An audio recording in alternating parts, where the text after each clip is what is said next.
Assalamualaikum warahmatullahi wabarakatuh. Kami dari kumpulan 4 akan menjalankan tugasan berkumpulan bagi kod kursus BSS 3193 Teori dan Kritikan Kesusasteraan yang bertajuk Perbincangan tentang Perkembangan Teori Sastra di Malaysia. Arahan daripada Profesor Dr. Abdul Halim Ali. Kumpulan kami terbahagi kepada 3 orang. Yang pertama, Nur Anis binti Muhammad Salahuddin, Muhammad Imran Kabil bin Sudirmal dan Nur Syakirah binti Syafi'i. Kajian ini bertujuan membincangkan sejarah perkembangan teori sastra di Malaysia. Objektif yang telah ditetapkan bagi kajian kami adalah untuk yang pertama, mengenal pasti sejarah perkembangan teori sastra di Malaysia. Yang kedua, menganalisis faktor perkembangan teori sastra di Malaysia. Dan yang ketiga, menerangkan kemunculan teori-teori di Malaysia. Menurut Hashim Awang, iaitu tokoh sarjana sastra Melayu, menjelaskan bahawa teori kesusasteraan sebagai pengkajian tentang prinsip-prinsip kesusasteraan, kategori-kategori, kriteria dan sebagainya. Menurut Abdul Rahim dan A. Halim Ali 2020, maksud teori ini telah berkembang kepada pandangan, penglihatan dan kepercayaan.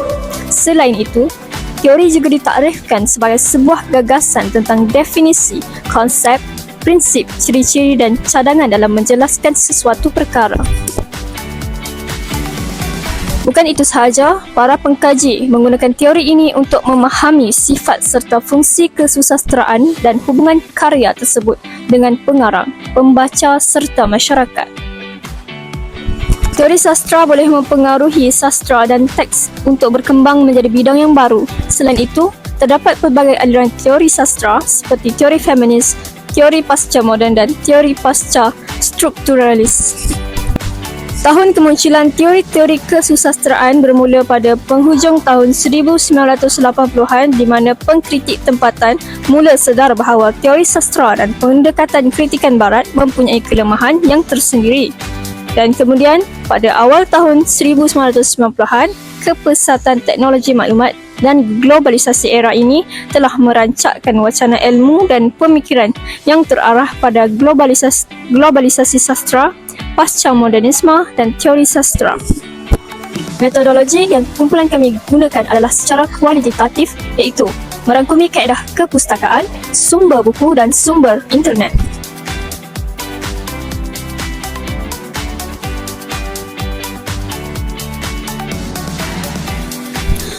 Objektif yang kedua ialah faktor yang mempengaruhi perkembangan teori sastra Malaysia. Antara faktor utama ialah kelemahan teori kesusasteraan barat.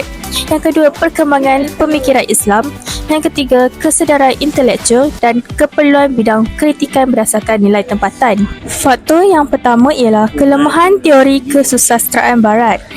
Teori sastra barat disifatkan oleh beberapa sarjana tempatan sebagai teori yang tidak dapat menjelaskan makna dalam sebuah teks hasil karya penulis Melayu Islam. Hal ini kerana sastra barat tidak menitik beratkan aspek agama dan elemen jati diri Melayu. Sebagai contohnya, dapat dilihat dalam teori Putika Sastra Melayu yang ditulis oleh Muhammad Haji Saleh, iaitu membina teori berasaskan nilai-nilai Melayu sepenuhnya.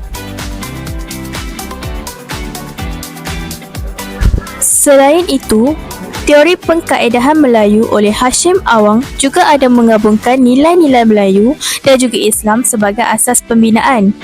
Hashim Awang 1997 menyatakan teori-teori kesusasteraan barat tidak lengkap, bersifat berat dan memberi perhatian kepada satu-satu aspek sahaja.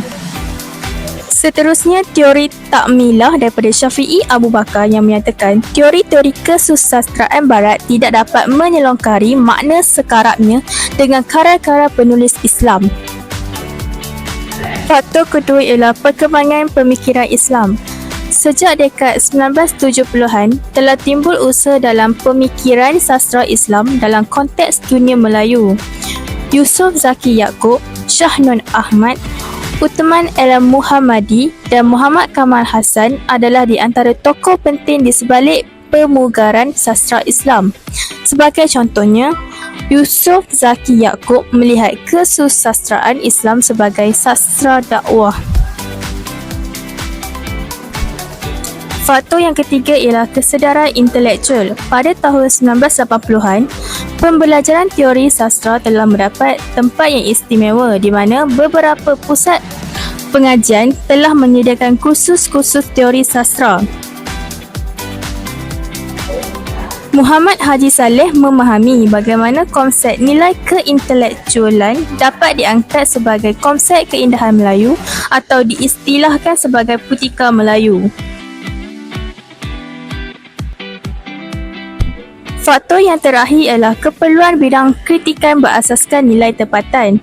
Ahmad Kamal Abdullah menjelaskan bahawa kritikan harus mengandungi ciri-ciri pengamatan yang kritis, penumpuan terhadap teks sama ada yang tersurat atau tersirat, pemberian apresiasi terhadap keindahan dan kekuatan karya, menilai, membanding, menunjukkan kesalahan dengan niat mempertingkatkan karya, memberi manfaat kepada pembaca dan seluruh peneliti lainnya. Perlukan itu semestinya dibuat dengan pendekatan tertentu dalam lingkungan kesusastraan itu sendiri.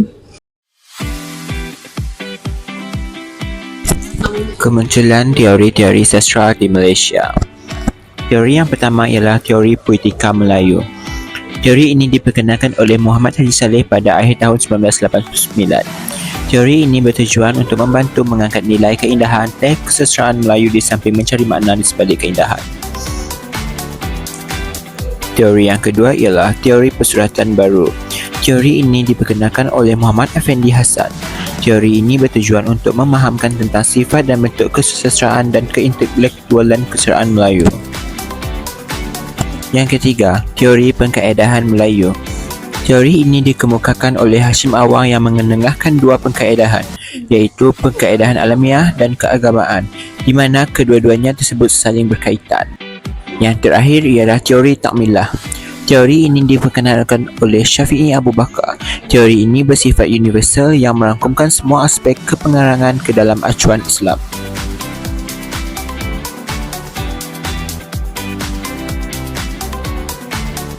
Kesimpulannya, sejarah perkembangan teori sastra Malaysia adalah berdasarkan nilai-nilai Melayu.